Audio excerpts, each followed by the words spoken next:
तो देखिए, अगर कोई छात्र शांतिपूर्ण ढंग से या शांतिपूर्ण तरीके से अगर वो प्रदर्शन कर रहा है, तो उसके ऊपर लाठी बजाना, लाठी मारना, लाठियों से उसको घायल करना, उसको चोटिल करना और मरने की हालत तक उसको छोड़ देना, ये कहाँ तक अन्याय है, ये कहाँ तक न्याय की बात हो रही है। अगर प्रोटेस्ट चल भी रहा है तो वो बच्चे शांतिपूर्ण तरीके से अपना प्रोटेस्ट कर रहे थे, अपना धरना प्रदर्शन कर रहे थे, अपनी बात सरकार तक पहुंचाना चाहते थे। तो इस बात से क्यों दिल्ली पुलिस को या फिर क्यों सरकार को आहत हुई इतनी कि उन बच्चों को इतनी बुरी तरह लाठियों से पीटा गया, उनको चोटिल किया गया, ये कहाँ तक सही है। तो क्या पुलिस कुछ भी कर सकती है? तो दिल्ली हाई कोर्ट ने अब इसी सवाल पर क्या कहा है, दिल्ली पुलिस से जवाब मांगा है। जो दिल्ली हाई कोर्ट है वो पूछ रहा है कि बच्चों के साथ जो तुमने किया है, क्या वो ठीक है? आप मुझे उसका जवाब दो। हाई कोर्ट अब आ गया है कि दो। आखिर क्या हुआ था नीट प्रोटेस्ट में, कोर्ट क्यों नाराज है, और संविधान इस बारे में क्या कहता है, ये सारी चीजें आज हम डिस्कस करेंगे। पूरी आज जो पूरी कहानी समझेंगे कि क्या हुआ, कैसे हुआ। ओके। तो इसमें हम जो ज्यादातर देखेंगे, हम ये नहीं देखेंगे पॉलिटिक्स क्या है, क्या कैसा है ना। हम मनोरंजन के हिसाब से नहीं देखेंगे इसको। अगर आप मनोरंजन मनोरंजन के हिसाब से आए हो या देखना चाह रहे हो तो यहाँ पर आपको शायद नहीं मिलेगा।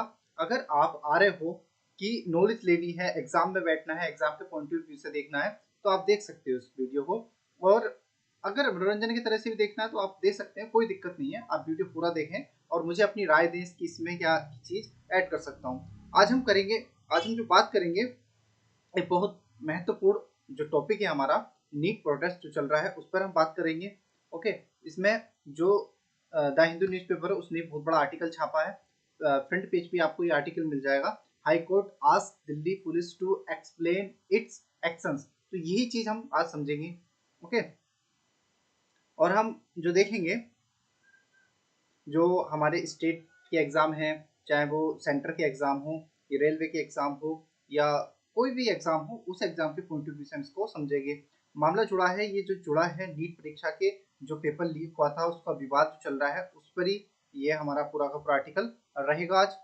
छात्रों के प्रदर्शन और दिल्ली पुलिस की जो कार्रवाई है वो समझेंगे थोड़ा थोड़ा हम। और दिल्ली हाई कोर्ट ने दिल्ली पुलिस से क्या पूछा है, उसका जवाब दिल्ली पुलिस कब तक देगी, क्या होगा, वो कार्रवाई क्या होगा, उसके आधार पर क्या होगा, सुप्रीम कोर्ट अपना फैसला देगा। तो हम स्टार्ट करते हैं आज का पूरा करंट अफेयर्स। चलिए देखो, तो आज का जो पहला है, ये देखिए, पहला है कि न्यूज क्या है, मामला क्या है। तो हम न्यूज देखेंगे और उसमें मामला भी समझेंगे। देखो, जुलाई 2024 में नीट परीक्षा में पेपर लीक और अनियमितता का आरोप लगने लगे थे। कब से लगने लगे हैं? 2024 से। ठीक है। उसके बाद इससे जो है थे छात्र नाराज थे काफी टाइम से। छात्रों में नाराजगी तो थी काफी टाइम से। ये एकदम से नहीं कि आज पेपर लीक हुआ और आज ही छात्र सब सड़कों पर आ गए, ऐसा कुछ नहीं हुआ था ना।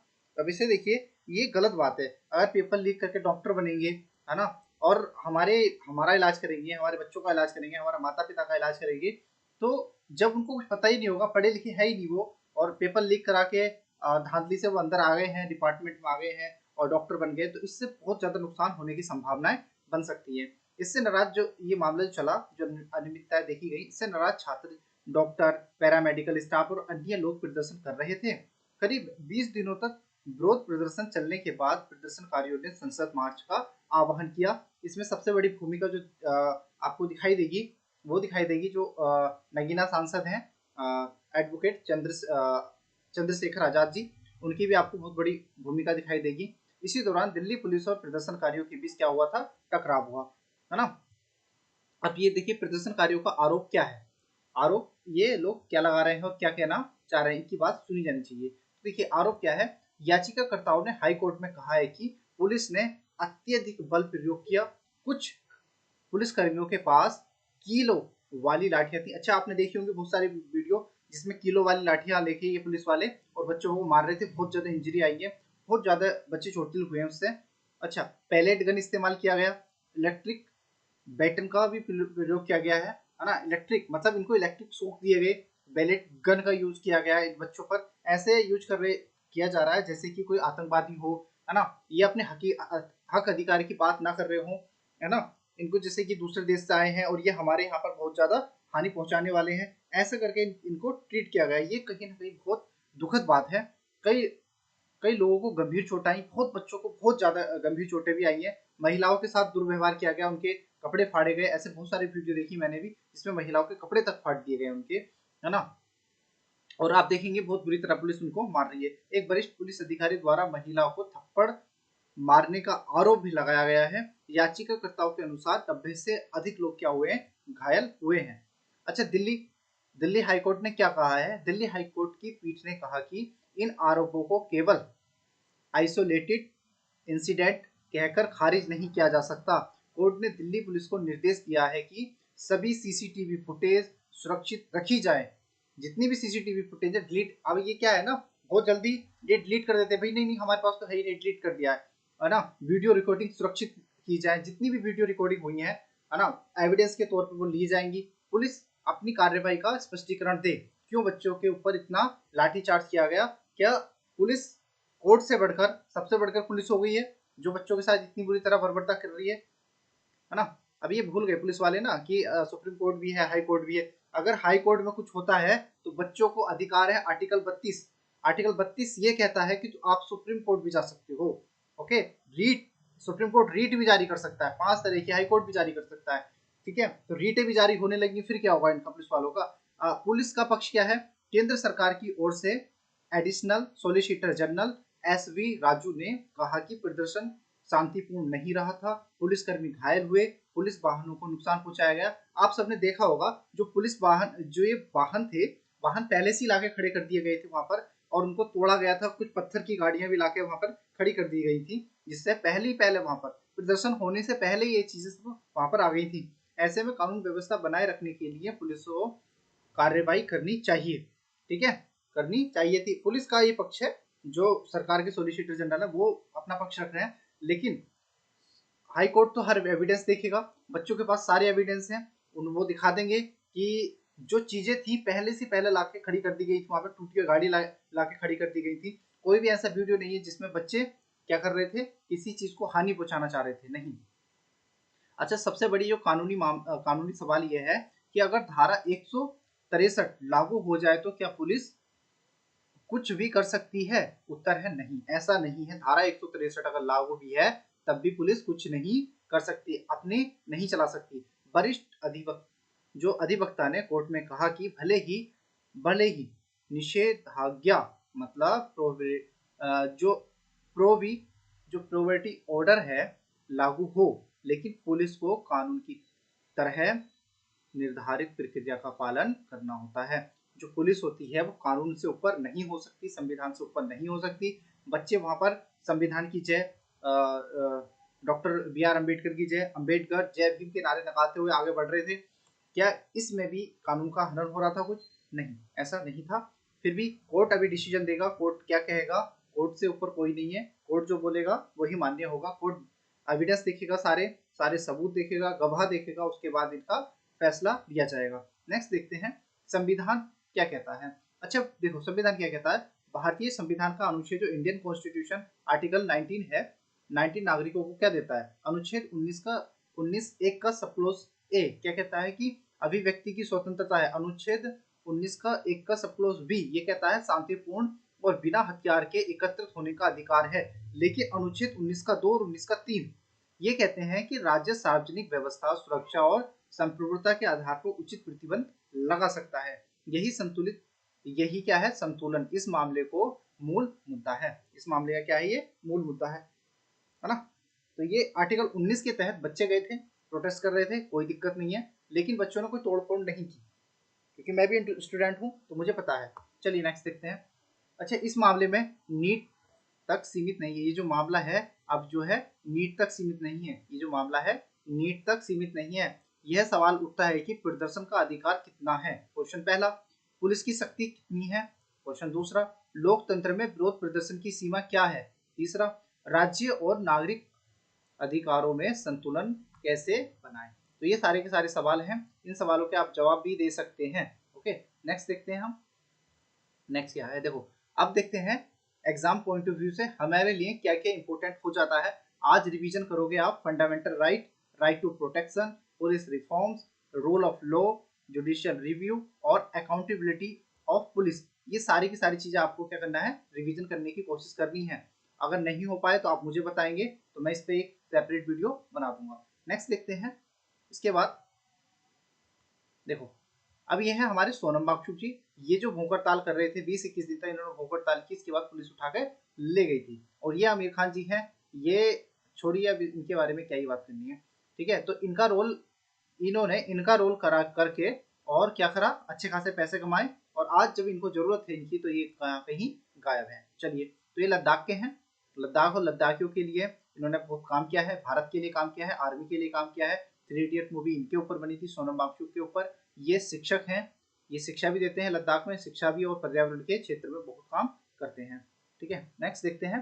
अच्छा, की पॉइंट क्या है, की पॉइंट समझ लेते जल्दी जल्दी कि सुप्रीम दिल्ली हाईकोर्ट ने दिल्ली हाईकोर्ट ने दिल्ली पुलिस से जवाब मांगा है। मामला नीट विरोध प्रदर्शन से जुड़ा है। छात्रों ने पुलिस पर अत्यधिक बल का प्रयोग किया था, आरोप लगाया गया है। कोर्ट ने सीसीटीवी और वीडियो फुटेज सुरक्षित रखने को कहा है। पुलिस का दावा है कि प्रदर्शन हिंसक हो गया था।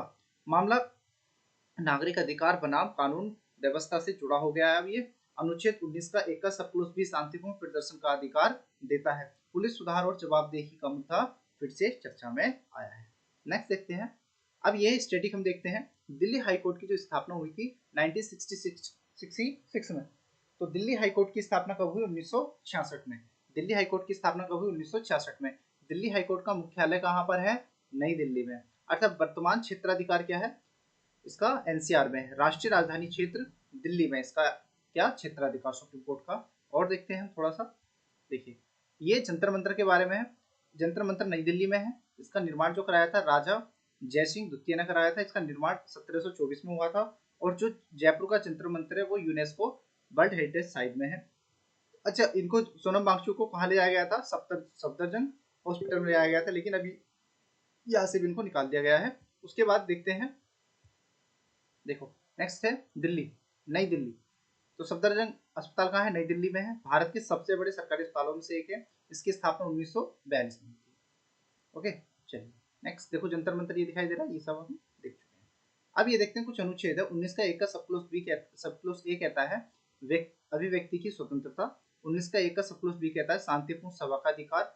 और अनुच्छेद 21 कहता है जीवन और व्यक्ति की स्वतंत्रता। अनुच्छेद 32 कहता है संवैधानिक उपचारों का अधिकार। इसको ही डॉक्टर बी आर अम्बेडकर ने कहा था कि ये अनुच्छेद 32 ये संविधान की आत्मा और हृदय है। 226 के तहत सुप्रीम कोर्ट वो हाई कोर्ट क्या कर सकता है, रीट जारी कर सकता है। और 32 के तहत high court supreme court. Okay, ये हमारे थोड़ा हिस्ट्री देख लेते हैं इसकी। पृष्ठभूमि, रामलीला मैदान मामला 2012 में आया था। सुप्रीम कोर्ट ने कहा था कि पुलिस बल का प्रयोग अंतिम विकल्प होना चाहिए। राज्यों को प्रदर्शनकारियों के मौलिक अधिकारों का सम्मान करना होगा। याचिकाकर्ताओं ने इसी फैसले का क्या किया था, हवाला दिया था। अब ये हमारा भारत का मैप है, हमारा प्यारा भारत। ये आपको लक्षद्वीप दिख रहा है, ये अंडमान निकोबार दिख रहा है। और भारत की जो सीमा है इधर यहाँ पर पाकिस्तान में लगती है पश्चिम, यहाँ पर उत्तर पश्चिम में अफगानिस्तान से लगती है, यहाँ पर पश्चिम में चाइना से लगती है, ये नेपाल से हमारी सीमा लगती है, नेपाल। ये हमारा भूटान हो गया। और यहाँ पर आपको म्यांमार से सीमा लगते हुए दिखाई देंगे, नॉर्थ ईस्ट से लगता है, ये बांग्लादेश दिखाई देगा। और यहाँ पर जो दिखाई देती है आपको वे ऑफ बंगाल, है ना, इधर अरब सागर, और नीचे आपको हिंद महासागर दिखाई देता है। ये हमारे पूरे भारत का मैप है। और जो प्रोटेस्ट चल रहा था वो यहाँ पर चल रहा था दिल्ली में, ठीक है, दिल्ली में चल रहा था। और जो सोनम वांगचुक है वो कहाँ के हैं, वो यहाँ से हैं, लद्दाख से। ये जम्मू कश्मीर से। जम्मू कश्मीर में अभी पता होगा आपको कि बाढ़ आ गई थी यहाँ पर। लगभग 100 घर तबाह मतलब बर्बाद हो गए थे, बह गए थे, टूट गए थे, है ना, क्षति हुई थी हमें। और लगभग 24 लोग यहाँ पर उनकी डेथ की संभावना बताई जा रही थी, ठीक है। और अमरनाथ की यात्रा को क्या कर दिया, रोक दिया गया है। तो ये भारत का मैप है। नई दिल्ली राजधानी है, द्रौपदी मुर्मू राष्ट्रपति हैं, हमारे नरेंद्र मोदी प्रधानमंत्री। क्षेत्रफल 32,87,263 वर्ग किलोमीटर है। जनसंख्या विश्व में सबसे अधिक है। मुद्रा रुपया है। संसद, लोकसभा, राज्यसभा। और हमारा सुप्रीम कोर्ट कहाँ पर है, यहाँ पर भी दिल्ली में है। ये हमारा एक प्रैक्टिस क्वेश्चन था। विक्रम फर्स्ट के संबंध में निम्नलिखित कथनों पर विचार कीजिए। इसे स्काई रूट एयरोस्पेस ने विकसित किया है। यह भारत का पहला निजी ऑर्बिट लॉन्च व्हीकल है, ठीक है। इसका नाम डॉक्टर विक्रम साराभाई के सम्मान में रखा गया है। तो इसके राइट आंसर हो जाएगा सी, मतलब तीनों के तीनों सही है। नेक्स्ट, भारतीय संविधान का कौन सा अनुच्छेद शांतिपूर्ण और बिना हथियार के एकत्र होने का अधिकार प्रदान करता है? तो इसके आंसर बताने हैं। अनुच्छेद 14। Which article of the Indian constitution provide the right to assemble peacefully and without arms? ठीक है, तो अनुच्छेद 14, अनुच्छेद 19 का 1 का ए, अनुच्छेद 19 का 1 का वी, अनुच्छेद 21। तो राइट आंसर क्या हो जाएगा? अभी हमने देखा भी था, अनुच्छेद 19 का 1 का सब क्लॉज बी। नेक्स्ट देखते हैं। नेक्स्ट हमारा ये है, पीर पंजाल पर्वतमाला किस क्षेत्र से संबंधित थी? तो आपको इसका आंसर देना है, to which reasons does the Pir Panjal range belong?